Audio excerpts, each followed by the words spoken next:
Assalamualaikum warahmatullahi wabarakatuh. Halo sahabat Sejuta Kisah. Semoga saja Anda masih tetap setia bersama kami, channel yang setiap hari selalu menyuguhkan cerita-cerita misteri menarik. Dan kesempatan kali ini kami sudah menyiapkan sebuah kisah nyata misteri yang berjudul Mau nakutin orang, malah balik ditakutin sama hantu. Apakah kamu percaya dengan hantu? Jangan bilang kalau kamu percaya lagi, dasar pengecut. Apakah sekarang kamu masih pakai popok dan ngenyodot di ketiak ibumu? Ayolah, hantu itu tidak ada. Cerita yang kayak gitu itu sengaja dibikin buat nakut-nakutin doang. Bodoh kalau masih kemakan sama yang kayak begituan. Aku bicara seperti ini bukan mau sok berani, tapi semenjak aku lahir di dunia ini, tidak pernah sekalipun melihat yang namanya hantu, kuntilanak, arwah, pocong, genderuwo atau apalah namanya. Padahal aku tinggal di dusun yang angker di luar kota Mojokerto.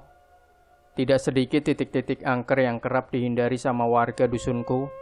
Ku datangi tengah malam buta, hanya untuk membuktikan keberadaan hantu, dan tidak ada batang hidung si hantu yang kulihat. Sampai akhirnya aku bosan dan mencoba hobi baru, yaitu menakuti anak gadis di dusunku. Aksi ini kulakukan tiap malam Jumat ketika mereka pulang mengaji. Aku tidak sendiri dalam melakukan aksi ini. Karudin dan Wawa membantuku. Mereka berdua adalah karibku semenjak sekolah dasar. Sampai kini kami sekolah SMA yayasan di dusun sebelah. Kedua temanku ini punya prinsip yang sama. Tidak ada yang namanya hantu. Malam Jumat nanti enaknya jadi apa ya? Karudin bertanya kepadaku ketika kami berjalan pulang dari sekolah. Pocong udah minggu lalu. Gimana kalau genderuwo aja? Wawa menyamber. Badan cungkringnya sama sekali tidak sepadan dengan suaranya yang berat. Males ah, nanti gatel-gatel gara-gara pakai bulu domba kayak waktu itu. Kurang lebih sebulan yang lalu aku dan Wawa berdandan seperti genderuwo dengan bantuan bulu domba yang ditempelkan di wajah dan tangan. Untuk membuat para gadis benar-benar takut, kami harus jor-joran. Terbukti usaha kami tidak sia-sia. Malam itu 3 orang gadis yang tengah berjalan pulang berhasil kami taklukkan. Ketiganya langsung jatuh pingsan melihat aku dan Wawa dalam balutan bulu domba berwarna hitam dengan warna penuh arang dan taring palu terselip di gigi. Taring itu aku beli di tukang agar-agar di SD Inpres di dusun kami. Meski kami bertiga sampai dibawa ke balai dusun untuk diadili atas aksi kami itu, kurang lebih 3 hari kami diadili oleh seluruh warga dusun. Itu adalah aksi paling parah yang pernah kami lakukan, sebab 1 dari 3 gadis yang kami takuti mati karena kena serangan jantung. Orang tuaku, Karudin dan Wawa membela kami dan menawarkan uang berduka kepada orang tua si gadis. Tawaran itu diludahi di depan banyak warga dusun. Orang tua si gadis tetap ingin kami dipenjara, tapi akhirnya kepala dusun membujuknya dan mereka mau memaafkan kami. Sebagai gantinya kami harus menjalankan hukuman adat dengan menjadi pembantu warga sedusun selama 1 bulan. Aku masih ingat bagaimana remuknya tubuhku lantaran bekerja seharian di sawah tiap harinya. Kejadian itu malah menanamkan amarah di dalam diriku. Aku berjanji pada diriku sendiri bahwa aku tidak akan berhenti melakukan itu. Malahan aksiku harus lebih daripada ketika itu. Gak peduli saya tanya apa, yang penting harus serem banget. Aku berkata kepada Karudin dan Wawa, mereka mengangguk setuju. Gimana kalau kita cegatnya di jembatan antar dusun aja? Kata Wawa padaku. Aku memperhatikan Wawa. Apa rupanya yang membuat dia berpikir seperti itu? Oh ya, malam Jumat depan kan pengajian di dusun sebelah. Pasti gadis dusun sini ke sana. Terus bisa kita cegah di jembatan. Pasti seru. Karudin menyambut dengan baik rencana Wawa. Iya, tapi kenapa mesti di jembatan? Wawa melotot kepadaku, seakan ucapanku sangat luar biasa bodohnya. Masa kamu lupa sih? Wawa ngotot. Waktu itu kan mobil almarhum Pak Danu, kepala dusun, kecelakaan di jembatan dusun, kata Wawa. Oh, aku langsung ingat kecelakaan itu cukup membuat geger warga, karena tidak hanya Pak Danu yang kehilangan nyawanya, tapi juga istri dan kedua anaknya yang berada di dalam mobil. Setelah tragedi yang memilukan itu, jembatan itu konon jadi lebih angker dari biasanya. Warga dusunku menghindari jembatan itu pada malam hari. Pintar juga kamu. Aku menowel kepala Wawa. Kalau kita takutin gadis itu di sana, pasti mereka bakalan takut banget. Aku tertawa, Karudin dan Wawa pun mengikuti. Di sisi jalan yang kami tempuh, rencana yang matang pun dibangun. Kali ini yang menjadi hantu adalah aku dan Karudin, sedangkan Wawa bertugas memantau keadaan. Jangan sampai Pak Ustadz atau warga lain yang jadi sasaran. Bisa-bisa kami bertiga disidang lagi di balai dusun. Agar lebih mudah, aku dan Karudin kembali jadi pocong. Mukena ibuku yang kumodifikasi jadi kafan pocong masih tersimpan rapi di lemariku. Dan kini aku hanya tinggal menunggu sampai waktu yang ditentukan tiba. Selepas maghrib, kami bertemu di kebun pisang milik Pak Hoirudin. Aku membawa kostum pocong dari rumah tanpa sepengetahuan orang tuaku. Begitu sampai di sana, baru Wawa saja yang datang, sedangkan Karudin belum kelihatan batang hidungnya. Kenapa sih Karudin selalu telat ya? Tanya aku kepada Wawa. Mungkin masih dalam perjalanan ke sini, jawabnya.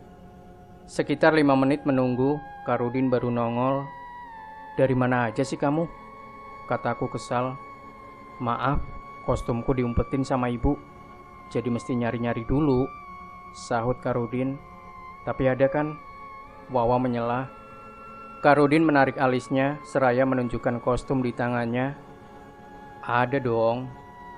Lega rasanya mengetahui bahwa rencana ini berjalan lancar. Sebelum berangkat, Wawa menghiasi wajah kami dengan bedak yang ia bawa. Kulitku langsung terasa gatal, begitu bedak yang tebalnya seperti dempul menutupi seluruh kulit wajahku. Tidak lupa Wawa memberikan aksen hitam dari tanah yang kami pijak. Udah pas, gumam Wawa. Aku mengambil cermin kecil di kantungku, kemudian melihat pantulan wajahku sendiri. Saking terkejutnya, cermin di tanganku hampir saja jatuh. Kerja Wawa memang tidak main-main, begitu total. Aku dibuat seperti mayat yang sudah seminggu di liang lahat. Wajahku pucat pasi dan mulai menghitam akibat ular dan belatung yang mulai menggerogoti dagingku dari dalam. Kuberi acungan jempol kepada Wawa. Ia tersenyum puas. Menjelang jam 9 malam, kami berjalan di pinggiran sungai menuju jembatan. Jalur inilah yang tercepat dan aman dari warga desa yang lewat. Begitu sampai di jembatan, kami tidak langsung keluar, melainkan menunggu di semak dekat jembatan. Meski baru jam 9 malam, tapi jalanan sudah sepi. Tidak ada seorang pun yang lewat. Bagaimana tidak bahaya? Di sepanjang jalanan jembatan ini, tidak ada penerangan sama sekali selain cahaya bulan yang pucat. Tapi ini bisa jadi keuntungan untuk kami, karena suasana ini akan membuat aku dan Karudin semakin menyeramkan. Aku dan Karudin duduk, sementara Wawa memperhatikan jalan. Semua sudah siap, tinggal menunggu para gadis itu lewat. Tidak lama berselang, Wawa berlari ke arahku. Itu ada yang lewat, siap-siap. Aku dan Karudin langsung kelabakan. Kami berdua langsung bersiap pada posisi tepat di sisi jembatan, menunggu mangsa kami datang. Agar tidak ketahuan, Wawa mundur agak jauh dari kami berdua. 1 menit berlalu, tidak ada tanda-tanda orang lewat. 2 menit pun masih sama. Kondisi tidak berubah. 5 menit kemudian, ini mana yang lewat? Tanyaku kepada Karudin. Ia pun kebingungan. Aku menoleh ke belakang untuk mencari sosok Wawa, tapi dia tidak terlihat. Coba kupanggil pun ia tidak menjawab. Kita cek aja sendiri. perintahku pada Karudin. Sekonyong-konyong Karudin bengong. Kita keluar nih. Nanti kalau ketahuan gimana? Gak akan ketahuan. Takut banget sih. Aku menarik tubuh Karudin keluar dari semak menuju mulut jembatan. Kutargetkan pandanganku ke sepanjang jembatan. Wawa tidak sepenuhnya bohong. Memang ada 2 gadis yang lewat. Tapi langkah 2 gadis itu terhenti di tengah-tengah jembatan.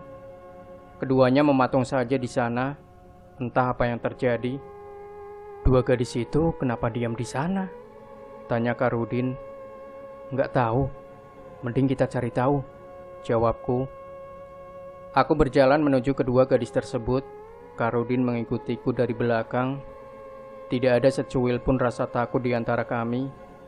Semakin dekat dengan kedua gadis tersebut, pemandangannya pun semakin jelas, dan sayup-sayup terdengar suara tangis. Kok mereka nangis? Karudin bersuara. Mungkin ada barang mereka yang jatuh ke air, dugaku. Aku melongo ke bawah jembatan, tempat air sungai yang tidak terlalu deras, tapi dalam. Aku sudah mencoba memaksimalkan pandanganku untuk mencari barang milik kedua gadis itu yang jatuh. Tapi tidak ada apa-apa selain air yang terlihat hitam. Aku dan Karudin pun sudah berada dekat dengan kedua gadis itu. Kalian kenapa berhenti di tengah-tengah jembatan? Tanyaku kepada kedua gadis tersebut. Tidak ada jawaban, hanya ada isak tangis yang sudah kami dengar semenjak tadi. Ada barang yang jatuh ke sungai? Tanyaku lagi. Tidak ada suara yang keluar dari mulut kedua gadis itu, kecuali tangisan. Sementara dari belakang, Karudin menarik tanganku, mengisyaratkanku untuk pergi meninggalkan gadis tersebut. Harus aku akui bahwa rasa takut mulai timbul, tapi aku tidak bisa lari begitu saja sebelum tahu siapa sebenarnya kedua gadis tersebut. Karudin menarikku lagi, tapi kali ini kulepaskan genggaman tangannya. Kalian sengaja mau nakutin kami, mau balas dendam. Jangan harap aku takut, kataku kepada mereka dengan suara keras. Aku refleks mundur selangkah ketika kedua gadis itu akhirnya bergerak dan mengindahkan kata-kataku. Aku terkesiap sekaligus terpana oleh apa yang kulihat. Kedua gadis di hadapanku memiliki wajah yang pucat dan mata yang nanar. Linangan darah keluar dari kelopak mata mereka. Gila, gadis itu nangis darah. Karudin terpekik di belakangku. Antara takut dan terkejut, aku memandangi dua gadis tersebut. Tubuhku terkunci. Sedikit pun tidak bisa digerakkan. Sedangkan aku mendengar Karudin lari sambil berteriak di belakangku. Karudin meninggalkanku dengan dua sosok gadis yang tidak pernah melepaskan tatapannya yang dingin atas mataku. Rasanya jantungku bocor, hingga luapan darah dari jantungku memenuhi paru-paru sampai aku tidak bisa bernafas. Setiap tarikan nafas yang kuambil terasa menyakitkan, perih. Untuk pertama kalinya aku merasakan yang sering orang bilang rasa takut. Dan untuk pertama kalinya juga aku melihat hantu. Dan untuk pertama kalinya juga aku mengenali kedua gadis di depanku. Mereka adalah anak gadis Pak Danu dan anak gadis tetanggaku yang terkena serangan jantung karena ulahku. Tubuhku masih tidak bisa digerakkan, bahkan ketika kedua gadis itu menyeretku ke bibir jembatan. Air sungai yang gelap berada di hadapanku. Dan kedua gadis itu mengapitku seperti algojo yang tak kenal belas kasih. Samar-samar, mataku menangkap sebuah benda besar mengapung-apung di aliran sungai, seperti kedebok pisang. Kedua mataku terbelalak ketika tahu benda itu bukan kedebok pisang ataupun batang pohon, melainkan tubuh Wawa dan Karudin yang sudah pucat dan membengkak. Aku menoleh ke gadis korban kejahilanku dengan tatapan memohon, tapi ia malah membalasnya dengan seringai yang menyeramkan. "Apakah kamu takut sekarang?" Tanyanya saat itu. Dan saat itu pun aku lari tunggang langgang hingga sampai ke rumahku. Dan semenjak kejadian itu, aku tidak pernah lagi ngerjain orang-orang di desaku, khususnya para gadis. Begitulah cerita pengalaman seramku. Demikian sahabat sejuta kisah, Jangan lupa berikan komentar Anda, like, share video ini, subscribe channel Sejuta Kisah, dan kembali nantikan cerita-cerita misteri terbaru dari kami. Wassalamualaikum warahmatullahi wabarakatuh.